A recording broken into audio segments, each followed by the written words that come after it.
Primeiro babado sobre essa grande obra Irmãos Karamazov. Depois de 1000 páginas, você descobre que ele não terminou de escrever esse livro.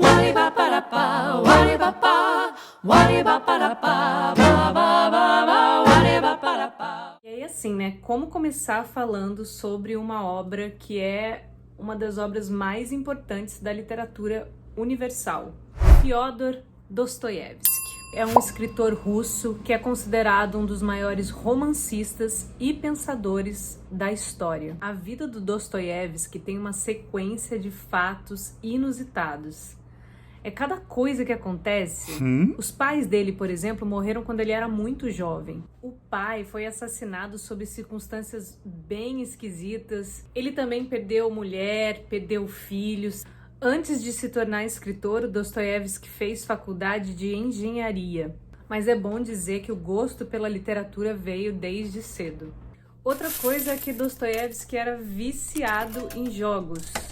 E isso acabou complicando a vida dele porque ele estava sempre devendo. E ele usava, na verdade, a literatura e escrevia muito para tentar pagar as dívidas que ele tinha. O Dostoiévski, em 1849, foi detido porque ele estava participando de um grupo de pessoas que era contra o czar na Rússia. E ele foi condenado à pena de morte por fuzilamento. E aí, um pouco antes dele ser assassinado, o czar resolveu mudar a pena dele para trabalhos forçados na Sibéria. Então, tipo, o cara quase morreu, entendeu?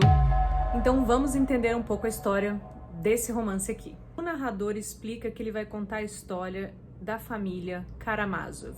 Em especial, ele quer contar a história de um deles, o Alyosha. O Alyosha é um dos 3 filhos do Fyodor Karamazov. Os outros filhos são o Dmitri e o Ivan. Cada um desses 4 personagens, Fyodor, Dmitri, Ivan e Alyosha, tem uma personalidade muito diferente.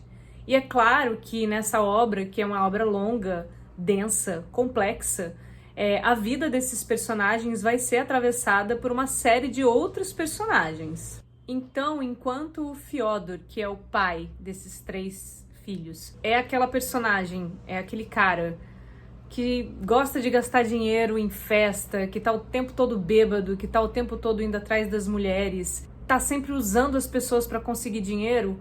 O filho mais novo, que é o Alyosha, ele é aquele voltado para a religião, ele é aquele afetuoso, ele é o mediador de todas essas personagens que estão em conflito, ele é aquele que vai querer se tornar monge, né? Ou seja, completamente oposto. O Dmitri, que é o filho mais velho, ele é um pouco parecido com o pai, porque ele gosta também de festa, ele gosta também de mulheres, mas ele tem uma moral, assim, ele tem um pouco mais de moral e ética, digamos. E talvez uma aproximação com essa questão da religiosidade, que é uma questão que é muito debatida no livro. E aí a gente tem o Ivan, que é a grande personagem desse livro. Embora o narrador fale pra gente que a história vai ser do Alyosha, e pode ser que até fosse, né, nos outros volumes, se ele continuasse escrevendo o livro, o Ivan é a grande personagem porque é ele quem vai duvidar e questionar tudo que tem a ver com a moral cristã, que tem a ver com Deus, que tem a ver com a religiosidade. O Ivan é o grande intelectual, é o grande questionador.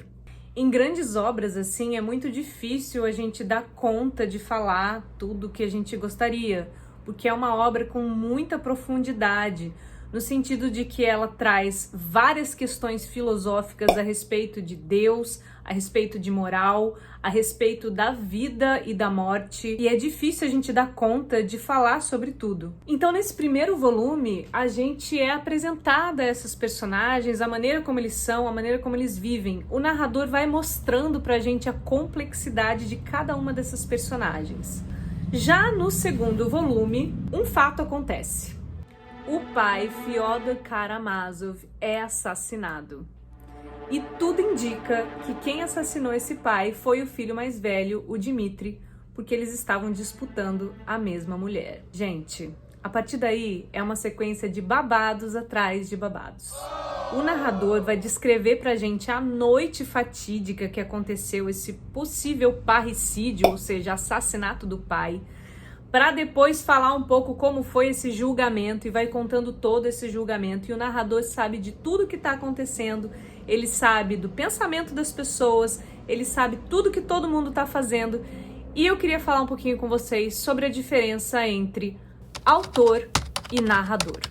Essa diferença é um conceito bem importante na literatura, porque muitas vezes autor e narrador podem se confundir. No caso aqui desse livro, o autor da nossa obra é o Fyodor Dostoiévski, que tem toda aquela história que eu contei para vocês. Essa é uma pessoa física que existiu lá em 1800 e tal. Já o narrador é quem está contando pra gente toda essa história. E o interessante do narrador dos Irmãos Karamazov é que ele, às vezes, conversa com a gente, como se dissesse, olha, aqui eu não lembro muito bem o que aconteceu, mas essa parte aqui eu acho que vocês vão achar legal, eu vou contar pra vocês.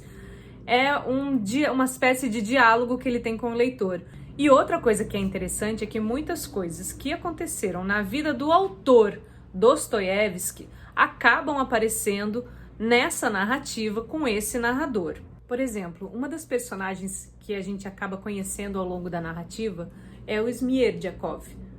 Ele é um quarto filho do Fyodor Karamazov, que na verdade é um filho bastardo que não é reconhecido por esse pai. O que é interessante é que o Smerdyakov tem epilepsia, como o Dostoiévski também tinha.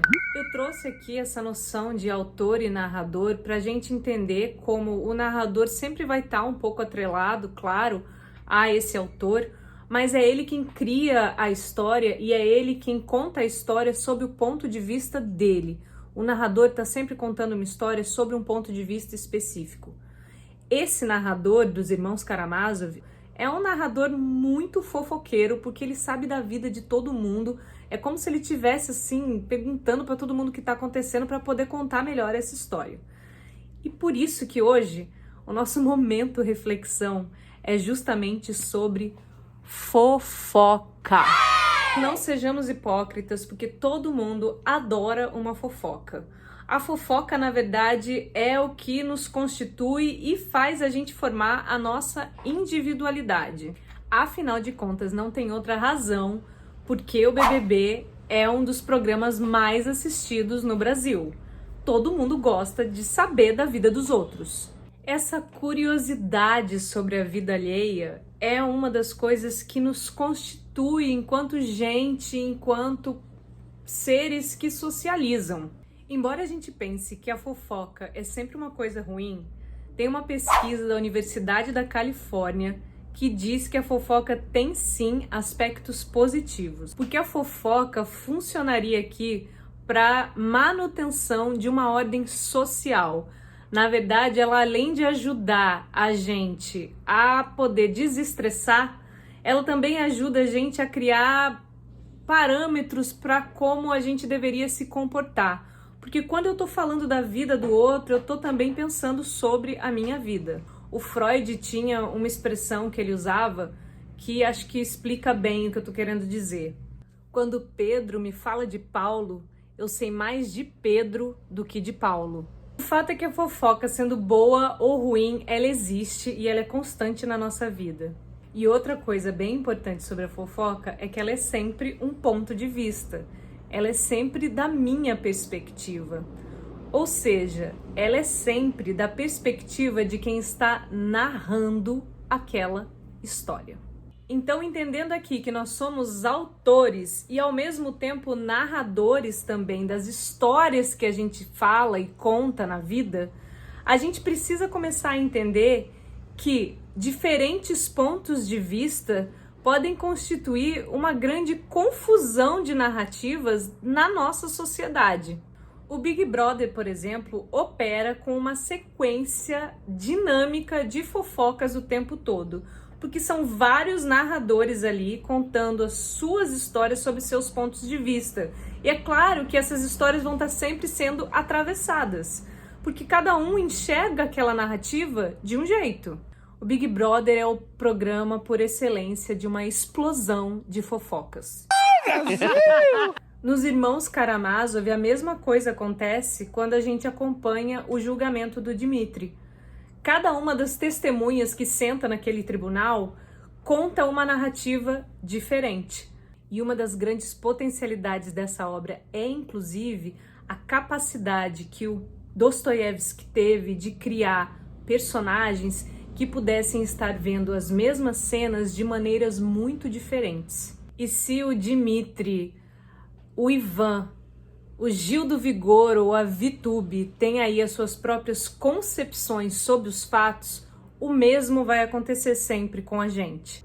Na nossa realidade, a gente tem muitas narrativas e a gente precisa ter muito cuidado em quais narrativas a gente pode ou não acreditar. Porque nessa bagunça toda de narrativas, a gente acaba recebendo muitas que são falsas, como as fake news, que você vai ter que escolher entre acreditar se a vacina te transforma num jacaré ou se ela é a solução para essa pandemia mundial.